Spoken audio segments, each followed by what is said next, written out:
RRI mempersembahkan Kita Indonesia. Kau dan aku memeluk bineka kita bersatu. Kita Indonesia. Indonesia sesungguhnya. Indonesiaisme.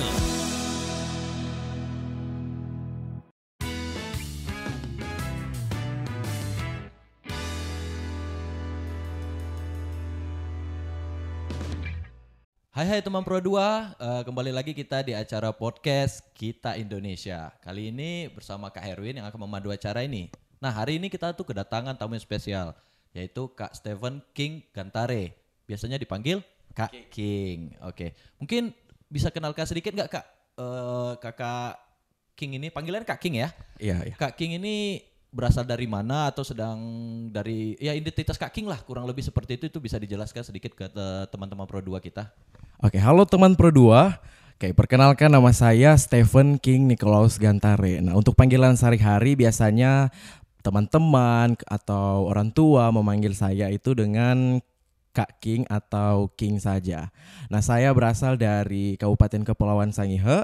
Sekarang berdomisili di Tahuna, di Kecamatan Tahuna, Kelurahan Tona 1. Waduh, keren banget. Nah, Kak King, kurang lebih nih aku pengen nanya, sekarang tuh apa sih kegiatan Kak King? Apakah masih bersekolah atau udah kerja atau gimana nih? Kan biar teman-teman Pro 2 pada tahu nih. Tadi kan baru perkenalan diri, terus apa sih kegiatan Kak King sekarang nih? Oke, untuk kegiatan saya sendiri pada saat ini karena saya baru fresh graduate dari SMA, jadi sekarang saya sedang mengikuti tahapan proses seleksi untuk salah satu sekolah kedinasan. Jadi istilahnya sedang mengejar cita-cita lah, Kak. Duh, keren ya teman-teman Pro 2. Ini udah ada nih cikal bakal yang akan melanjutkan di sekolah STAN toh. Wah. Ya, betul sekali. Iya. Nah, teman-teman Pro 2, ini kan kita udah lihat nih Kak King dalam proses menuju untuk ke jenjang yang lebih tinggi dalam karirnya. Nah, ini relate banget Kak dengan topik kita hari ini, yaitu menguatkan peran keluarga dalam pembentukan karakter. Nah, aku mau nanya nih Kak, seberapa penting sih atau seberapa besar sih peran keluarga dalam membentuk karakter Kakak sampai saat ini? Oke, kalau ditanya seberapa penting, kalau boleh bilang itu sangat-sangat penting, bahkan lebih penting dari proses pembentukan karakter dimanapun. Karena keluarga itu merupakan tempat pertama kita masuk dalam lingkungan sosial. Jadi keluarga itu ibaratnya lingkungan sosial, tapi lingkungan sosial yang kecil dalam masyarakat. Di mana kita boleh tumbuh, kita belajar bersama keluarga. Karena banyak sekali waktu kita masih kecil itu banyak sekali dihabiskan bersama dengan keluarga di rumah. Jadi menurut saya sangat-sangat penting. Kan kata kuncinya itu Kak King itu adalah komunikasi. Nah, Betul kira-kira komunikasi seperti apa sih yang dibangun dari Kak King dengan keluarga, katakan sama orang tua, sama adik-adik atau kerabat terdekat yang bisa membangun karakter Kak King sampai saat ini? Katakan Kak King jadi orang yang seperti ini. Nah, bisa cerita sedikit nggak Kak King? Oke, boleh sekali Kak. Jadi untuk bentuk komunikasi sebenarnya ada berbagai macam komunikasi, baik komunikasi secara lisan maupun komunikasi secara tersirat. Nah, komunikasi secara lisan itu seperti kita ngobrol setiap hari, jadi menyempatkan waktu untuk ngobrol di sela-sela kegiatan. Misalkan saat kita makan bersama itu kita ngobrol sambil dikasih arahan dari orang tua, dikasih pendidikan moral, kemudian dikasih nasihat-nasihat yang sangat penting untuk masa depan. Jadi itu untuk bentuk komunikasi lisan. Sedangkan komunikasi tersirat itu dilakukan dengan bagaimana orang tua menjadi teladan bagi anak-anak. Seperti itu Kak. Iya, itu jawabannya tuh sangat spekulatif untuk orang yang benar-benar dekat dengan keluarga ya Kak ya. Nah, sekarang untuk Kakak sendiri nih, di antara kedua orang tua yang menjadi teladan, siapa sih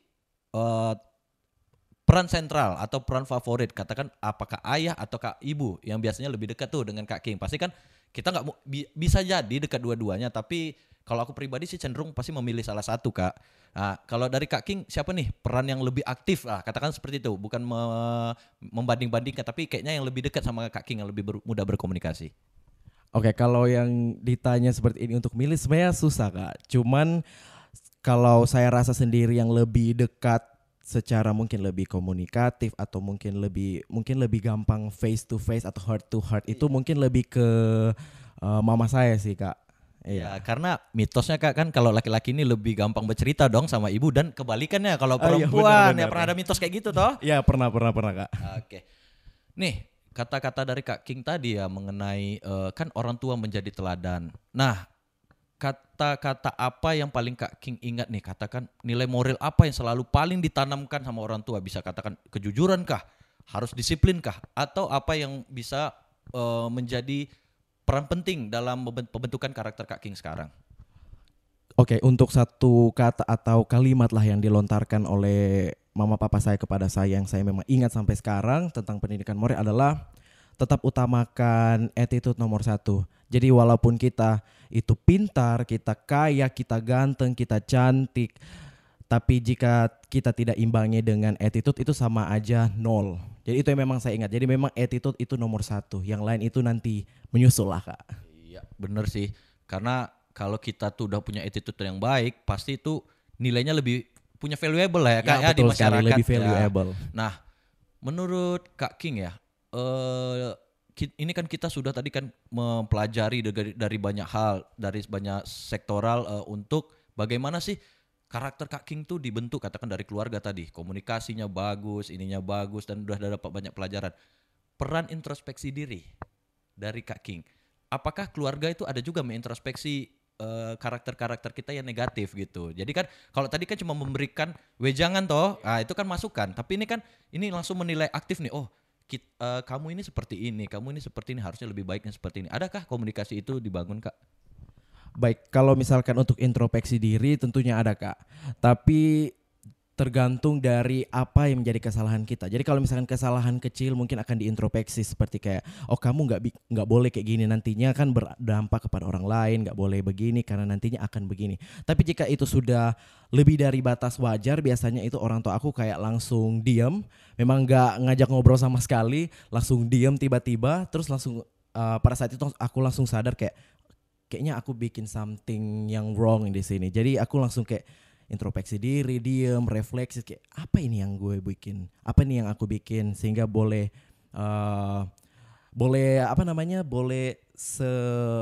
apa ini suasananya ini. Jadi menurut saya peran dari orang tua itu dengan dia diam, dia tidak berkomunikasi secara langsung itu membuat saya berpikir, oh saya berarti melakukan kesalahan. Sehingga saya diam dan saya juga mengintrospeksi diri saya, merefleksikan diri saya. Sehingga saya boleh tahu, oh ternyata tadi saya memecahkan barang, terus berarti ini salah, berarti nextnya aku nggak boleh lagi. Sehingga kalau sudah sadar seperti itu, sadar kesalahan diri sendiri, kemudian ya saya dengan secara sukarela, secara dengan minta maaf dengan tulus kepada orang tua, ya dari situ kembali lagi komunikasi. Sehingga saya sadar, oh bahwa ternyata tadi saya melakukan kesalahan yang berat, seperti itu Kak. Wow. Iya teman-teman Pro 2, kita dengar ya, luar biasa sekali bagaimana sosok dari Kak King ini bisa membangun karakternya bersamaan dengan support dari keluarga. Betul sekali. Nah, cerita-ceritain ya kita Kak ya. Kan otomatis kita kan bergaul, punya teman dan lain-lainnya. Kira-kira Kak King kan ada nggak pernah ditanya dari teman-teman atau dari siapapun lah di luar sana, kok hidup kamu enak banget, kok kamu bisa punya karakter yang seperti ini. Jadi menanya motivasi ke kamu. Kira-kira pernah nggak Kakak mengalami kayak gitu? Ya kalau untuk ditanya seperti kok hidup kamu enak banget sih, kok kamu boleh jadi se-friendly ini, boleh jadi sebaik ini, boleh jadi karakter yang King sekarang ini, tentunya ada Kak.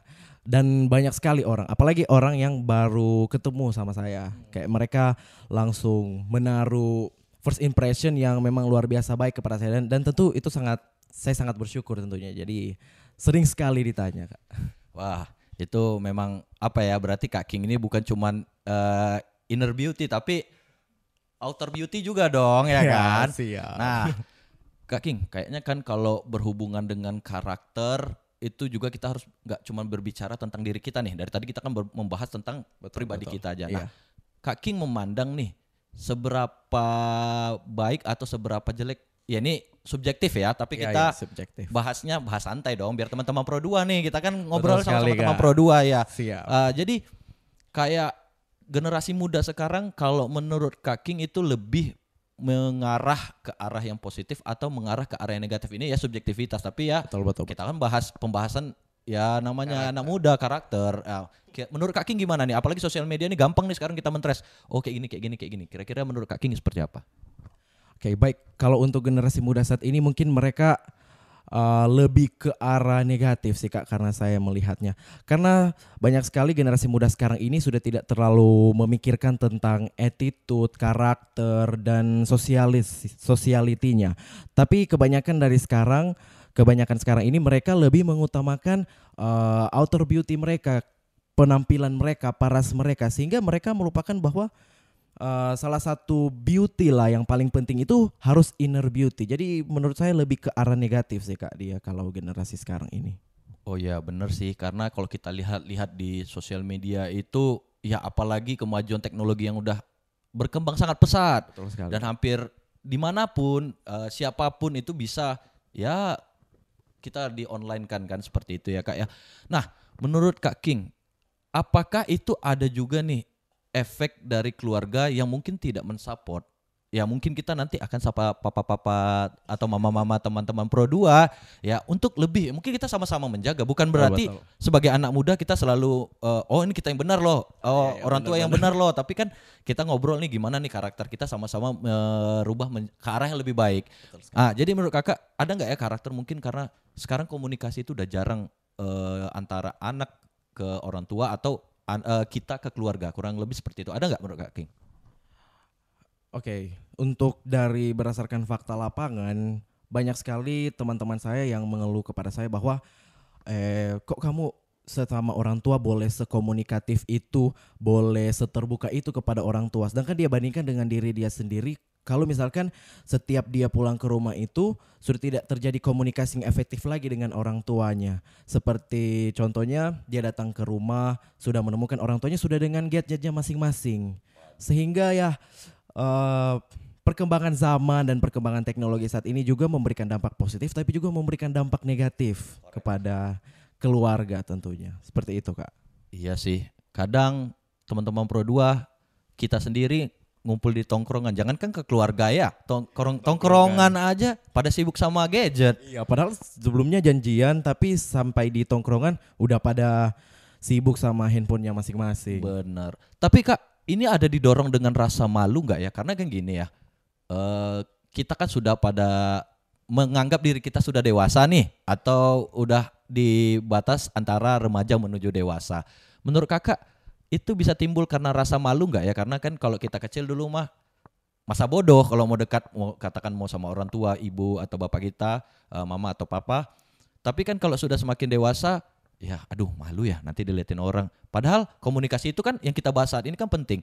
Kira-kira itu ada nggak didorong rasa malu itu selain tadi karena faktor gadget? Ada nggak kira-kira?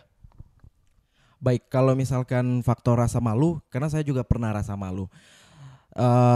Jadi mungkin itu bisa dijadikan pelarian. Jadi kita menggunakan handphone, kita main handphone karena kita rasa malu. Atau kadang kita merasa tidak tidak cocok lah dengan orang itu. Sehingga kita kayak oh ya udah mending main HP aja daripada sama mereka yang nggak cocok. Tapi ada beberapa juga yang mungkin berpikir mereka bodo amat dengan teman-temannya. Jadi kayak ya udah kayak kita ketemuan, ya udah individualistik lah istilahnya. Sehingga dia nggak pikir lagi teman-temannya mau ngobrol apa, ini agendanya apa ketemuan. Jadi dia fokus aja di handphonenya. Seperti itu Kak.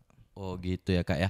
Nah tapi kan Kak, karena kita membahas nih kan namanya orang tua itu adalah border. Kalau menurut aku ya Kak ya, border terpenting nih dalam kehidupan kita. Kita bukan berarti kita tidak tahu atau mungkin tidak belajar, tapi namanya kita yang baru hidup udah pasti banyak benar dan salah yang kita tidak memahami daerahnya nih, masih abu-abu. Nah orang tua lah sebagai bordernya. Dengan rasa malu tadi itu dan ya lebih tidak bisa bercerita dong, tidak ada wadah jadinya. Sudah dipendam sendiri atau dialihkan dengan hal yang lain. Apakah itu benar-benar berefek negatif? Karena aku lihat kan kalau kakak kan komunikasi itu dibangun malah menjadikan karakter lebih baik. Nah dengan tidak adanya itu kira-kira itu besar banget gak efeknya? Kalau menurut saya sendiri sih, menurut saya besar efeknya kepada anak tersebut. Karena kalau misalkan tidak ada lagi tindak lanjut kepada anak tersebut, dia akan malu-malu terus. Sehingga intinya kita tidak ada rasa percaya diri dalam diri.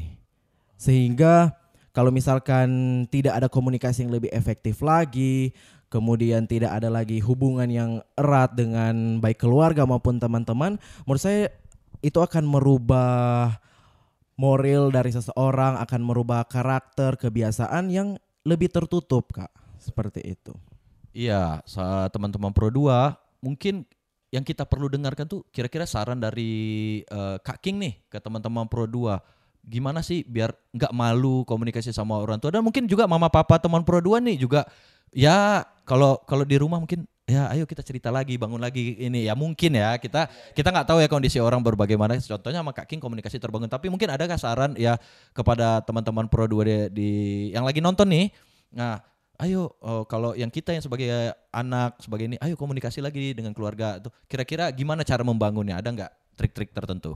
Oke, kalau untuk yang pertama cara membangun mungkin rasa percaya diri dan jangan malu, sebenarnya caranya simple. Tapi sebelum lanjut, fun fact-nya Kak, dulu aku itu introvert banget. Waktu SMP itu memang gak pernah memulai komunikasi sama orang lain. Jadi orang lain yang datang berkomunikasi kepada saya. Awalnya itu karena rasa malu. Kemudian karena rasa kurang percaya diri, merasa diri ini kayak beda lah dengan yang lain, kayak lebih di bawah gitu loh. Tapi lama-kelamaan setelah saya mencoba menarik diri dan mencoba meluangkan waktu untuk merefleksikan diri, ternyata kita ini manusia ini, kita mempunyai perbedaan kita masing-masing, kita mempunyai ciri khas kita masing-masing. Sehingga kalau kita membandingkan ciri khas kita dengan ciri khas orang lain itu tidak ada gunanya. Lebih baik apa yang sudah menjadi ciri khas kita itu kita kembangkan dan jadikan itu sebagai wadah kita untuk menampung dan juga memperkuat rasa percaya diri. Sehingga untuk step awal adalah coba untuk mulai berinteraksi dengan say hi kepada orang lain atau orang-orang yang baru yang kita baru kenal, baru kita jumpai, kita say hi, terus perkenalkan diri seperti contohnya hi, nama saya King, kalau nama kamu siapa? Sehingga lama-kelamaan rasa percaya diri itu muncul. Dan jadi semuanya itu hanya caranya adalah hanya dengan dibiasakan dalam diri saja. Ya, betul sekali. Bagus banget. Tapi itu kan Kak, kita relate dengan orang bahasanya mengubah kebiasaan kita dari introvert mencoba menjadi lebih ke sosial. Kalau aku bilang extrovert belum tentu dong, ya, tapi ke sosial. Nah, cuman gini, kayak untuk membangun komunikasi sama orang tua, mungkin salah satu juga fakta ya, yang pasti akan jadi pembahasan yang sedikit. Nih semua orang pasti malu nih tentang pacar. Pastinya, bener. Kita kan harus nanya tuh sebenarnya nggak bisa dong, bukan nggak bisa tapi sebaik-baiknya adalah bagaimana peran orang tua aktif dong kepada anaknya nih, aku punya pacar atau pacaran itu sendiri deh, gimana pandangan orang tua. Nah, gimana memulai komunikasinya menurut Kakak? Kadang kan ada yang malu, ada yang ini. Kalau Kakak sendiri gimana nih komunikasi sama orang tua tentang pacar? Kalau tentang pacar, karena juga orang tua saya juga terbuka terhadap pacaran, ya penting diambil sisi positifnya sehingga untuk komunikasi sendiri menurut saya terasa lebih gampang karena kan cuman jadi aku cuma bilang kayak gini, Pak, ini ada teman aku yang udah dekat lah sama aku. Terus aku kenalin, aku lihatin dia fotonya. Terus aku tanya, gimana Pak? Kira-kira apa tanggapannya? Terus ya terjadilah komunikasi di situ. Biasanya direspon kayak, ya boleh. Kayak, kelihatannya dia baik ya. Ini bukannya anaknya temennya mama atau anaknya temen papa. Jadi kayak, wah ternyata komunikasi itu boleh sesantai itu loh. Padahal soal pacar. Begitu Kak. Jadi teman-teman Pro 2 kayak gitu loh. Jadi kita bisa sebenarnya sesimpel dengan cara membiasakan dan memulai sebenarnya. Betul kata sekali. Dasarnya.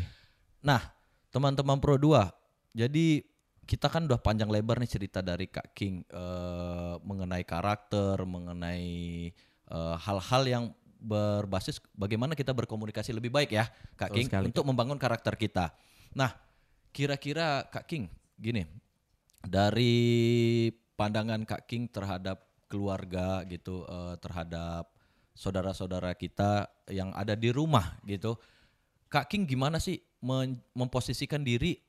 Yang tadi kan posisi kita adalah sebagai yang membangun karakter, tapi sekarang bagaimana memotivasi nih keluarga, untuk ya katakan adik kakak ya, mungkin ke orang tua nggak mungkin dong. Benar-benar.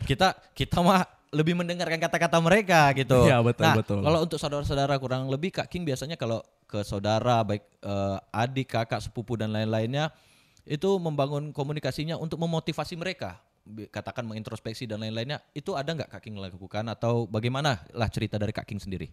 Oke, kalau untuk ke saudara sendiri, mungkin cara berkomunikasi atau cara membentuk karakter mereka adalah say no to something yang gak boleh mereka lakuin atau gak boleh mereka ambil, gak boleh mereka makan. Nah, jadi dengan say no itu sendiri menurut saya akan terbentuk karakter dalam diri mereka. Oh, bahwa yang ini gak boleh, tapi yang ini boleh. Sehingga muncul kesadaran dalam diri mereka boleh memilah yang mana yang boleh, yang mana yang tidak boleh mereka lakukan. Seperti itu, Kak. Oke. Jadi ini tadi ya, kalau sepanjang kita juga komunikasi ini nilai-nilai yang aku tangkap, satu tuh kan yang pasti nilai keterbukaan, bagaimana komunikasi kita bisa terbuka sama keluarga ya teman-teman Pro 2. Terus juga nilai-nilai yang lebih menekankan itu kejujuran juga, berani Betul jujur sekali. terhadap diri sendiri. Nah, kalau untuk karakter yang seperti empati atau tanggung jawab, itu biasanya kalau di rumah itu diajarkan sama orang tua, kira kurang lebih ada contohnya kakak dari Kak King sendiri? Oke, baik. Jadi kalau untuk empati sama simpati itu memang selalu diajarkan. Justru itu yang diajarkan yang paling utama di rumah. Jadi untuk contoh-contohnya itu biasanya mama papa aku atau orang tua aku itu di rumah sering mengajarkan empati dengan cara lebih bagaimana ditunjukkannya kepada anak terlebih dahulu. Jadi orang tua berempati dan bersimpati ke anak tersebut. Sehingga kalau saya pribadi, saya menangkap bahwa perilaku yang mereka lakukan ke saya itu atau ke aku itu harus saya lakukan lagi kepada orang lain. Sehingga simpati dan empati itu tidak harus ditunjukkan, oh kita harus menolong orang, kita harus peduli kepada orang ini. Tapi dengan orang tua aku peduli kepada saya sendiri, kemudian orang tua memberikan kasih sayang, orang tua memberikan bantuan kepada saya, itu akhirnya tertanam dalam diri saya bahwa oh ternyata kalau orang tua aku buat seperti ini kepada aku, berarti aku juga harus membuat atau aku harus melakukan seperti itu juga kepada orang lain. Seperti itu, Kak. Ya, Kak King. Nah, ini kan gak terasa di penghujung acara dan ujung ya event podcast kita yang lagi seru-serunya ini. Sebenarnya banyak banget pertanyaan yang aku mau tanyakan, cuman kayaknya kita harus membatasi waktu. Jadi ya karena podcastnya ada waktunya. Nah, Ya, betul, ini. betul. Nah, ada pertanyaan nih terakhir sebelum nanti ada saran atau pesan dari Kak King. Menurut Kak King nih, pertanyaannya sedikit apa ya, kalau aku bilang berat, tapi mungkin ini tergantung pandangan teman-teman Pro 2 dan keluarga juga yang di rumah. Nah, sekiranya Kak King, peran orang tua itu kan tadi kita udah bahas panjang lebar banget, bahwasan peran dari orang tua atau keluarga itu penting, kita bahas ini lebih ke orang tua. Katakan orang tua kita tuh tetaplah manusia. Betul. Punya sisi manusia yang pasti ada salah dan khilafnya. Kurang lebih bagaimana cara Kak King menanggapi hal itu agar tidak mempengaruhi karakter Kak King yang udah Kak King bangun saat ini? Mungkin ada pesan ke kawan-kawan juga. Oke, baik. Kalau untuk ini subjektif ya, Kak. Jadi kalau saya pribadi untuk menanggapi mungkin orang tua yang belum menjalankan perannya secara maksimal kali ya, Kak. Jadi saya sendiri itu lebih ingin untuk menggunakan atau ingin melakukan komunikasi dua arah. Karena kita kan juga konteksnya sebagai manusia. Manusia itu makhluk sosial yang butuh komunikasi dalam kehidupan sehari-hari. Sehingga cara yang paling efektif untuk menanggapi hal ini adalah dengan membangun komunikasi dua arah. Yang penting kita tahu batasan kita bahwa kita sebagai anak. Kemudian kita tahu juga bahwa cara penyampaian ke orang tua dan kepada teman-teman kita itu berbeda. Jadi kita harus menggunakan bahasa yang sopan dan santun supaya maksud kita atau apa yang menjadi isi hati kita boleh tersampaikan secara sopan, secara halus, sehingga nantinya akan ada perubahan positif dari orang tua kita sehingga tidak menimbulkan konflik. Kalau kita ngomongnya sambil marah-marah, contohnya Ma, Pa, coba dong stop dulu main handphonenya, kan ini ada aku sama adik, tolonglah. Nah itu kan pasti mereka akan tersinggung, kayak oh kok kamu melanggar batasan nih sebagai anak. Tapi jika kita bilang secara tersirat tapi maksudnya ke sana, seperti contohnya maaf Pak, ayo kita masak bareng, ayo kita main bareng, ayo kita nonton bareng. Sehingga dengan komunikasi yang halus tapi memberikan dampak yang besar kepada orang tua. Ibaratnya peran orang tua itu seperti kita mau ngecas handphone nih. Jadi biasanya kalau ada peran dari orang tua itu kita ngecasnya ibaratnya sampai 100 lah. Tapi jika peran tersebut tidak ada atau mungkin belum maksimal, kita bisa ngecas sampai 80. Oleh karena itu, kita sebagai anak tentunya dapat mengingatkan kepada orang tua, dapat membangun komunikasi dua arah, tetapi dengan konteks yang lebih sopan, seperti itu Kak. Wah, teman-teman berdua, luar biasa banget kan jawabannya. Ya, mungkin pembelajaran bagi kita bersama sebagai anak muda yang lebih menghadapi tantangan yang makin lebih besar nih Kak. Betul di zaman sekarang. Hal-hal seperti ini mungkin sepele tapi penting untuk kita ingatkan lagi nih bareng-bareng kepada teman Pro 2 dan siapapun yang menonton acara kita saat ini. Kak. Nah Kak, sebagai penutup mungkin aku minta sedikit deh kesan dan pesannya nih kepada teman-teman terhadap bagaimana nih cara membangun komunikasi dan bagaimana juga membangun peran keluarga terhadap pembentukan karakter kita. Ya mungkin dari sisi dari Kak King lah terhadap teman-teman dan melihat kehidupan yang sekarang ada. Baik, jadi kalau untuk pesan untuk teman-teman Pro 2 yang nonton podcast ini, tentunya adalah kita jangan takut untuk mengambil langkah duluan. Jangan takut untuk memulai sesuatu, memulai komunikasi, memulai hubungan dengan orang tua kita. Nah, dengan kita memulai komunikasi tersebut, dengan kita memulai aksi tersebut, sehingga boleh tercipta komunikasi yang lebih efektif dengan orang tua atau dengan keluarga. Yang kedua adalah jangan menutup diri kita terhadap perubahan yang ada, baik itu perubahan dari orang tua ataupun dari keluarga, kerabat dan teman-teman. Jadi kita jangan menutup diri. Jadi kita terima yang menjadi bagian positif dan itu kita terapkan dalam pembentukan karakter kita masing-masing. Yang ketiga adalah kita harus memilah yang mana yang tidak boleh dan mana yang boleh kita lakukan. Supaya kita boleh sadar, ada pemahaman dalam diri kita bahwa kita harus selalu mengikuti peraturan atau kita harus mengikuti jalan yang benar. Itu seperti itu Kak kalau dari saya. Wow, jadi teman-teman Pro 2 tadi ada 3 kata kunci ya. 1, itu harus kita bangun komunikasi, memulai membangun komunikasi. Yang kedua itu adalah bagaimana kita menciptakan peran diri kita tuh jangan tertutup. Kalau bisa tuh ya ekspresikanlah, tapi dengan peran yang ketiga itu adalah dengan cara yang baik, dengan aturan-aturan. Nah, nggak terasa ya teman-teman Pro 2 kita tuh udah di ujung acara podcast ini dan terima kasih Kak King atas waktunya. Terima kasih. Nah, teman-teman Pro 2 tetap kita kembali lagi ke topik utamanya itu adalah pembentukan karakter, ya peran keluarga terhadap pembentukan karakter. Dan aku harap nih teman-teman Pro 2 kita semua menjadi karakter yang hebat untuk Indonesia. Dan selalu ikuti channel kita di podcast Kita Indonesia, stay tune dan jangan lupa subscribe ya.